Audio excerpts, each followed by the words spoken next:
I think, first of all, Israel has lost its equilibrium, if it ever had any, in the sense that it is lashing out now against all components of Palestinian people. Ever since resigning from the Palestinian Liberation Organization last year, Dr. Hanan Ashrawi remains an outspoken advocate for Palestinian rights. Today, as a fragile ceasefire holds between Israel and Hamas in the Gaza Strip, we spoke with the first woman to hold a seat in the highest executive body in Palestine and asked her on what needs to happen next in Gaza, the question of holding Israel accountable, and a new generation of outspoken voices challenging the media's narrative of their own struggle.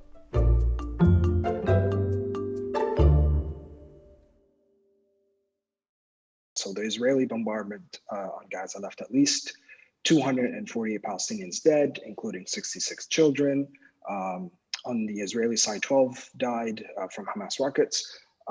2,000 buildings in Gaza were destroyed, according to Gaza's housing ministry. Over 52,000 Palestinians are now displaced within Gaza.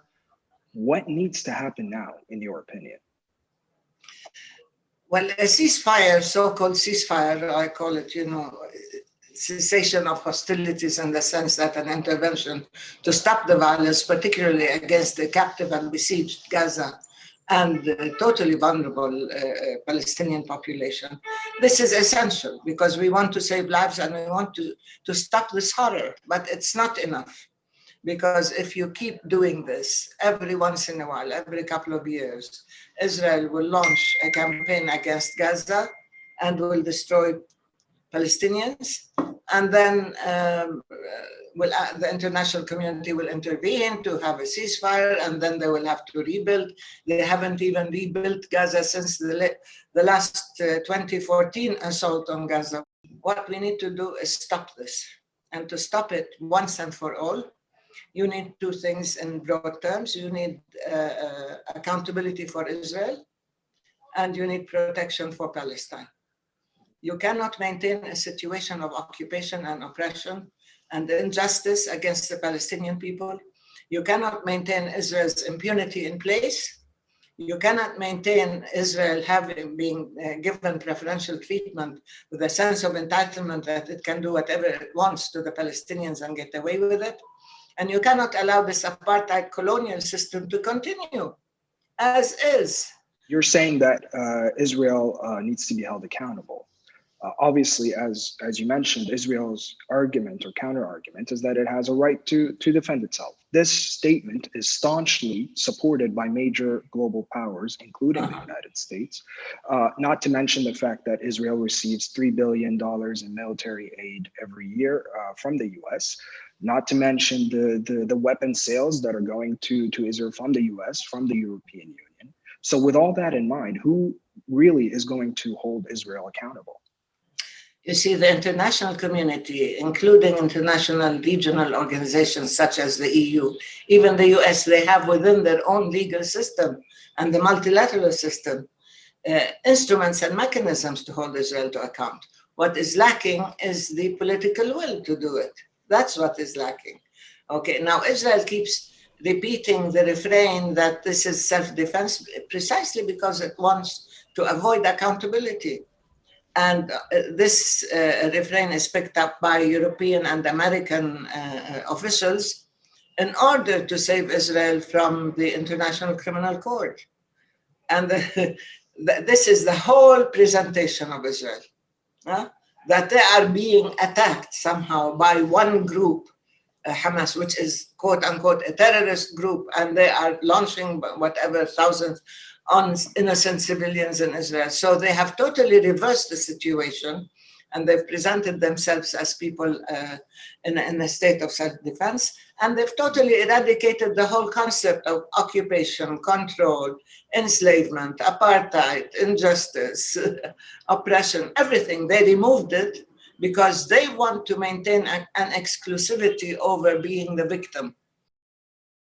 Because there's an emergence of a strong solidarity movement, because through social media, young people have been connected, because there's a commonality of oppression like Black Lives Matter, like LGBTQ, like people who are also excluded and marginalized, indigenous people and so on. There is this intersectionality and understanding of the Palestinian cause, particularly given the fact that the truth is coming out. Now, if you want to change course, and if you want to have a new language, then you cannot go back to the old language. Our relationship with Israel is sacrosanct. I'm tired of this religious language. Sacrosanct, why? I mean, this kind of language is no longer currency. It's no longer current in terms of the perceptions and attitudes of people all over the world. Governments, of course, as usual, lag behind the people. But when you see 150,000 people coming out in a demonstration in London, for example, or you see them in Chicago or in Michigan, in Detroit, or in Washington, New York, Houston, there is a sense of solidarity that is coming out, breaking taboos and making clear the solidarity with Palestine. In a recent interview, you also said that the two-state solution is dead. I'd like to know what your view of the way forward is, and do you really think Israel is ready to ever accept a one-state solution? No, I don't think Israel accepts either. The illogic is to expect Israel to be the gatekeeper and to have the veto. Because Israel has never implemented a single UN resolution at all since its creation. And Israel has always existed outside the law. So why do you expect Israel suddenly to become, a state that will respect others and human rights and international law and the multilateral system and the rules-based? No. Israel is the only country that legislated a basic law that says only Jews have the right to self-determination in this land, which is all of historical Palestine. Yeah, I see neither solution is applicable. Israel has destroyed the two-state solution. Israel is creating an apartheid, discriminatory, I don't even want to call it one state, because it wants to exercise sovereignty over all the land where there are Jews, but not, and they will do that, but they will deprive the Palestinians of sovereignty. I mean, it's ridiculous. There is no recipe. Israel has no solution. And we cannot base our solution on Israel.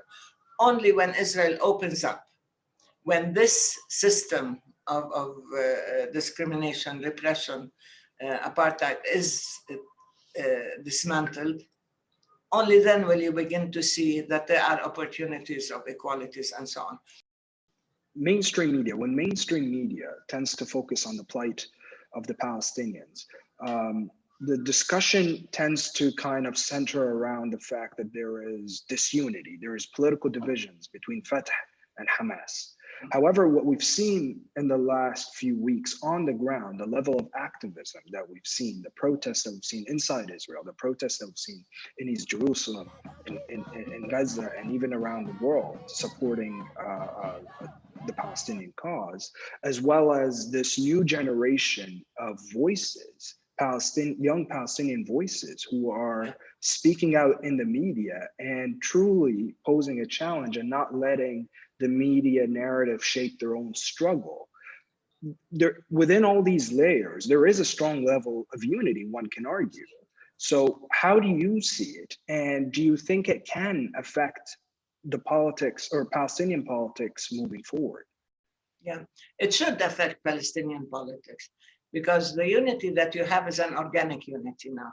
What you are seeing is a spontaneous unity, particularly among the younger generation. And I look to them really for this new language and new policies. They're amazing. They are incredibly creative and courageous, and they know what they want. And in a sense, they give us hope, as opposed to the old system that has fossilized in many ways or calcified. But the unity that displayed itself spontaneously was expressed in action.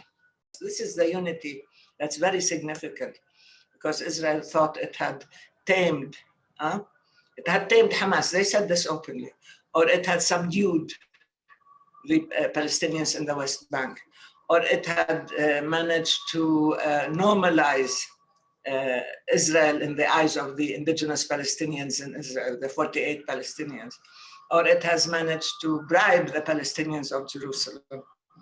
None of these claims was true. And this movement proved that regardless of the nature of your oppression, whether you're in exile or you're on the land of Palestine, regardless of the nature of the oppression, you stand together as one nation and you define your rights. This is the important, that's why we're saying this younger generation is amazing. They're speaking up, they're standing up, they are defiant, they are fearless in many ways. And I think it's through this that you will see the new discourse, the new agenda coming out.